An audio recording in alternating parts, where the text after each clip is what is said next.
Hello everyone. This is a supplementary lecture to module 1 where we will discuss some additional arithmetic of floating point numbers.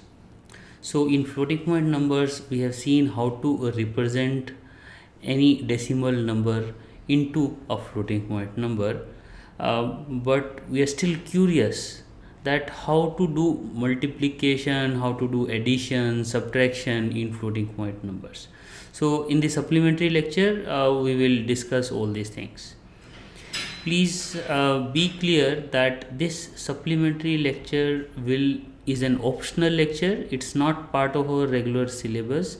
Whatever we are teaching here, it won't be given in the exams or quizzes, but it is still worthy to go through this lecture once. One, it will clear your curiosity. Second thing, you will get to know at least some aspects that how addition subtraction is done. Sometime it may be useful in future if required. So let us first see how addition or subtraction would be done in a floating point number. It would be done in the similar way, the way we do addition or subtraction in decimal numbers which are represented in scientific notations. So first step we should do, or what we do is, first we align the exponent to the larger exponent. So before even first step, the zeroth step is, because our floating point number is represented in a 32-bit compact format where some bit is sign, some bit is mantissa, and some bit is exponent. So first of all we extract all of these bits. We extract sign bit, we extract mantissa bits, and we also extract exponent bit, and the mantissa is also converted into significant. Okay, so after that, you see, when we are doing addition, we know that the addition, like whatever is the larger number, we would be adding the smaller number to larger number. So the exponent of the smaller number would be aligned or adjusted to the exponent of the larger number. Okay, so how it is done? It is done by shifting the significant of the smaller number in right direction. In right direction means in right, shifting it right by the difference of two exponents. So after this alignment is done, now we need not to worry about the exponent part. We only need to add the significance. So if we are performing addition and the sign of both these numbers are same, then we have to perform addition. But if the operation is addition but the sign of these two numbers are opposite, let's say one of the number is positive, another number is negative, then we have to perform subtraction. Now again, remember that these both of these two numbers are represented in sign magnitude form, or there is only magnitude which is presented, sign is present as a separate bit. So we have to create, if we want to use 2's complement arithmetic, then we have to create 2's complement notion for both of these numbers and then perform these addition and subtraction. Third thing, after doing addition or subtraction, then again we have to normalize. Normalize means we have to represent the number in the normal scientific notation or a standard scientific notation. In standard scientific notation, so there has to be only one non-zero number, that means 1, before decimal point, and after that any number of zeros or ones can be there. So if there is something required to be done for rounding, that would be done in step 4. So in step 3, along with doing normalization, so if there is any other correction required, so for example, because in after normalization it may be the case that the number cannot be represented using the range of floating point number represented using that, let's say, single precision format or double precision format. So we also do overflow and underflow check. So if the number is larger than whatever is the limits, then we also give a error and we terminate the process here itself. Or if there is an overflow, then also we give the error and we terminate. But if there is no overflow, there is no underflow, then we go for the fourth step, which is rounding. Rounding means if the number of bits after, let's say, number of bits in the mantissa is more than the number of bits which are there in that format, then we have to round or we have to remove the extra bits. Okay, because after rounding we also sometimes add +1. So because of that rounding, there may be again normalization required. So if the number is not normalized, we go back and go to step number 3 to normalize. So to understand this, let's take one small quick example. So let us say these are the two numbers. I am directly representing in the scientific format. So that means I have already extracted my mantissa bits, exponent bits as well as sign bits. So these two numbers are 1.000. So this is in the format which is like significant is already added. So my step 0 is already done, where I have added significant, I have extracted mantissa exponent, and this exponent also you see is the processed format. So that means let us say it was a single precision number, then 127 is already subtracted from the whatever exponent I get from that 32-bit number. So so this is the scientific notation or the normal notation of these two numbers. Now you see one of the number is 2 to the power minus 1, another number is 2 to the power minus 2, and this number is positive number and this number is a negative number. So if I want to do addition, so effectively I need to subtract, but in the first step I need to align. So in align, which number is the larger number? The larger number is this one, which is 2 to the power minus 1. 2 to the power minus 2 is always lesser than 2 to the power minus 1. So I need to shift by 1 bit. This number I need to shift by 1 bit. So in step 1, I have to make the power of this number as 2 to the power minus 1. So that means I need to multiply. So in a very general case, if the difference of the larger number, the difference of exponent bits of the larger number and the smaller number is n, then I will shift the significant n times or n bits in the right direction. Okay, so the next step is after now both of these two numbers are aligned. So that means exponent of both of these two numbers is 2 to the power minus 1, 2 to the power minus 1. Now I can perform the addition or subtraction. So because this number was minus, this was positive, so the number in step 2 I need to perform this 1.0 minus 0.111. So this arithmetic I need to perform either using 2's complement or using the direct subtraction. So here I am directly writing the results. If we have to perform this using 2's complement, then we have to take 2's complement of these two numbers. So basically we also need to add 3 zeros here, so the decimal point will match, and then we will take 2's complement. But now I am directly writing the result. So here we also know intuitively that 1.0 minus 0.001 will be 0.001. Okay, so in the third step we will check whether it is underflow or overflow. Yes, of course it is not underflow, neither overflow, so we will go ahead and normalize. In normalization, this number need to be converted into a normal or scientific notation, standard scientific notation. So that means this has to be shifted. In this case, this has to be shifted left, and whatever number of bits we are shifting, that we will add here. So because we are shifting it by 3, so we will subtract 3 bits here and it will become 2 to the power minus 4. and then rounding. So because if we are representing this number is a single precision number where number of Mantissa bits are 23, so we need not to do anything for rounding, and this can be written as the result 1.0 into 2 to the power minus 4.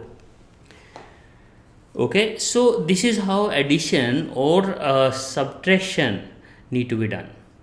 Now let us see how multiplication need to be done. Multiplication will also do multiplication in a very similar way, the way we do it in our decimal numbers represented in exponent forms. So try to remember how do we do multiplications in a decimal form. So first we will try to multiply, or we will add the exponents, and we will multiply the significants, that is the second part, and a third we will again normalize, and fourth we will round. So the steps are very similar to whatever we did for addition. Okay, and after rounding again, if it is not normalized, then we will go ahead and normalize, and then we will again round, so on and so forth. So until it is normalized. Here one additional step would be that the sign bit would be set after all of these things by seeing if the multiplication of two numbers were two positive numbers were multiplied or two negative numbers were multiplied. Then the sign bit would be sign bit would be 0, that means number would be positive. If one of the number was positive, another number was negative, then the multiplication would result in a negative answer, so sign bit would be 1. So sign bit is treated separately in whole process, otherwise all of these numbers are treated as magnitude. So let us try to understand this with an example. Again I will take the same example. So 1.000 into 2 to the power minus 1 is multiplied with minus 1.110 into 2 to the power minus 2. So first step is we are adding the exponent. Now here I can add the exponent. Minus 1 plus minus 2 is the exponent here, so total exponent is minus 3. Now again remember that in our standard or IEEE 754 single precision or double precision representation, exponent are represented using biased numbers. So if we are using those biased number, we need not to subtract the bias in all the cases. What we can do is we can simply add those two numbers and subtract the bias. So let us say in the bias case, this would have a bias of this would be represented using 126, because bias was 127 minus 1 is 126, and this would have bias of 120, this would have exponent of 125. So we will simply add the two exponents, and then whatever is the result we will subtract bias, that means minus 127, whatever is the result that we can keep as a exponent. So this subtraction of bias need not to be performed when we were doing addition and subtraction, because their exponent was a relative term. Okay, higher is the exponent, that means larger is the number, and when we were doing addition and subtraction, we can simply see the relative difference between two exponents, but here because we need to add two exponents, that is why one bias is subtracted. Then after that, multiplication part. So first we have created the significant 1.000 into 1.110. So then these two would be multiplied. Now I have directly written the multiplication result, but the way this can be multiplied is, so we can remove this decimal point and we can treat both of them as 4-digit number. Okay, so we can treat both of them as 4-digit number and then simply multiply. And after multiplication, the decimal point need to be added after 6 binary digits. So after 6 bits we have added I think, yeah. So this need to be added after 6 bits. I think this 10 is redundant here, but yeah. So this has to be added after 6 bits because of the standard rule of multiplication. Now after this step, then we go for normalization. So because this number was already represented in normalized form, so nothing to be done for normalization. Otherwise, during normalization, sometime we have to shift bits left or right, and there is no overflow or underflow here, so that's why we are not doing anything. But there is a good likelihood that overflow and underflow can occur in multiplication, because multiplication would require this addition of this exponent, and sometimes these exponents jump out of the range, and then these numbers cannot be represented in the multiplication itself, in the range itself. So we have to say that there is overflow and we exit from this step itself.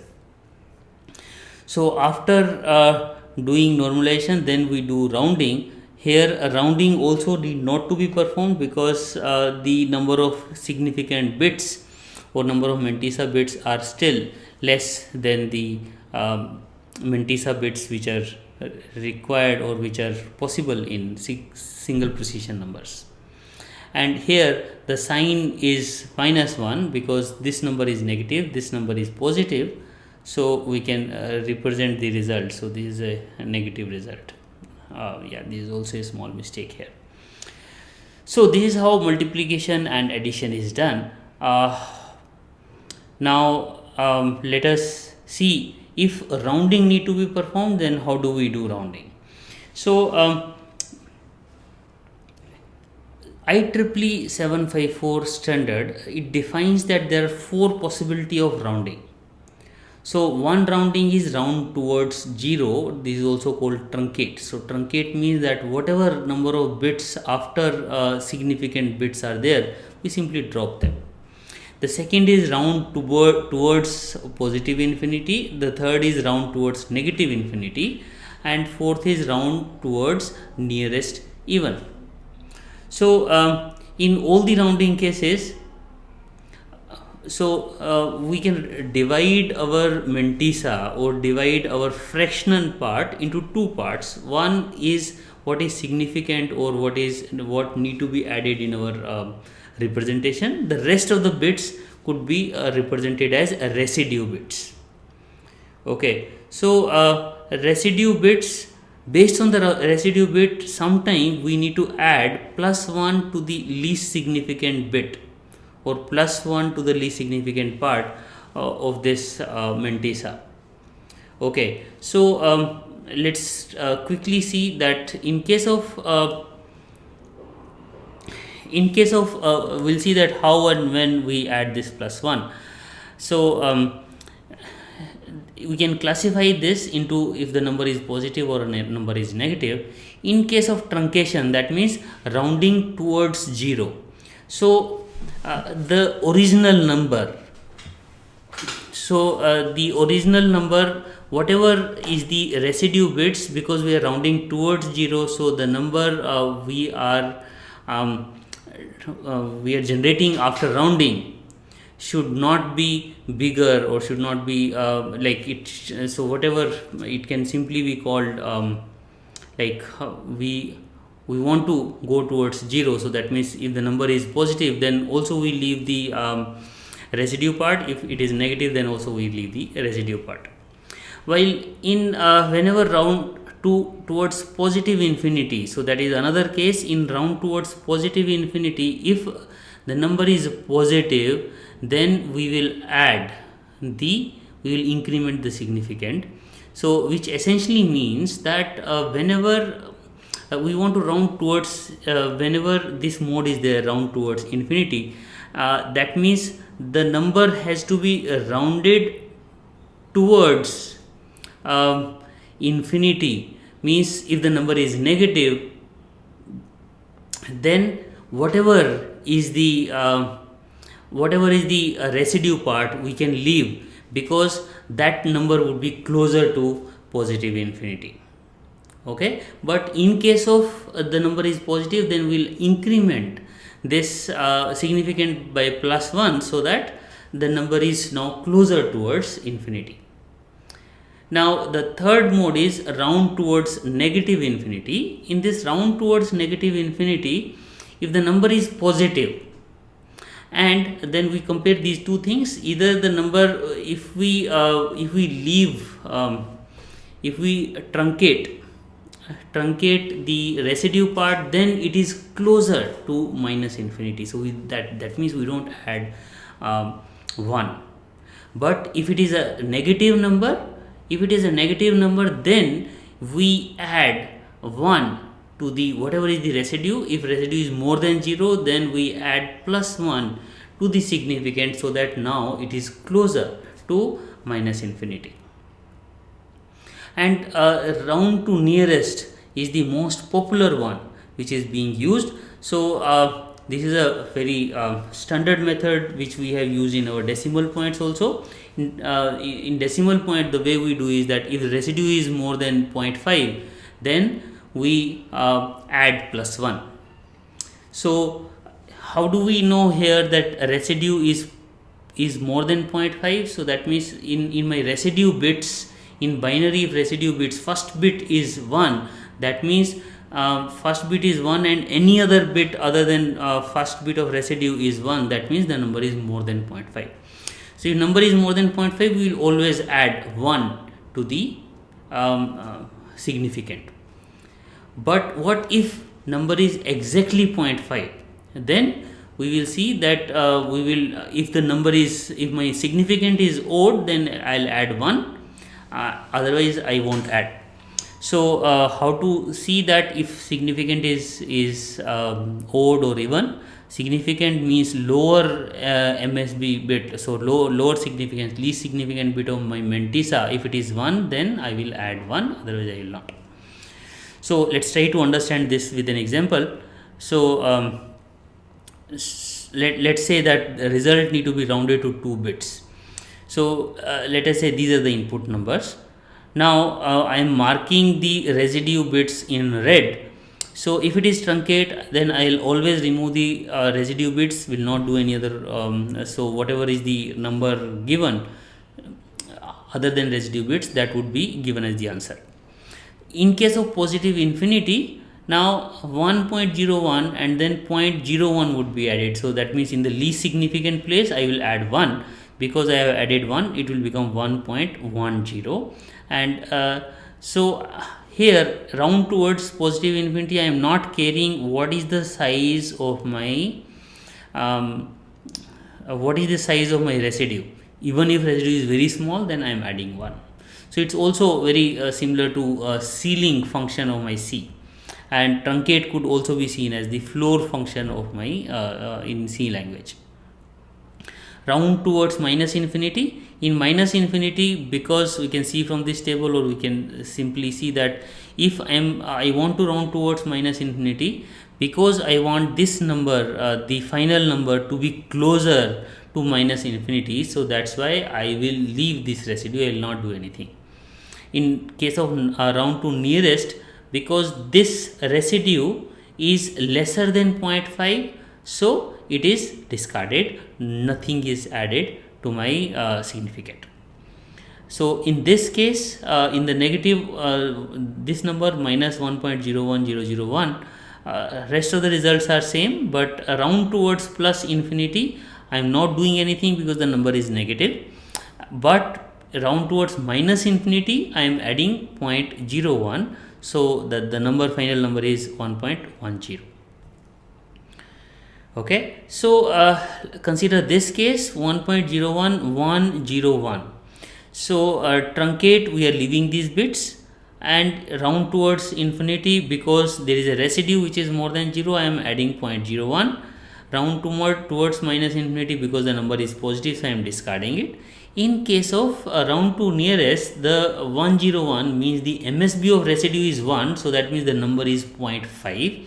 And if any other bit in the residue is 1, so that means it is more than 0.5, so I have to add 1, so this should be actually 1.10, so this should be 1.10. Okay, so the last case, if my residue is exactly 0.5, 100, or all the zeros after this one, so residue is exactly 0.5. In truncate, I'll simply remove this 0.5. In case of plus infinity, I will add 0.01. In case of minus infinity, I leave it. And in case of nearest even, I will see the last bit of my significant is 1, so that means it was odd. So I will add 0.01 to make it even, so the number would be 1.10.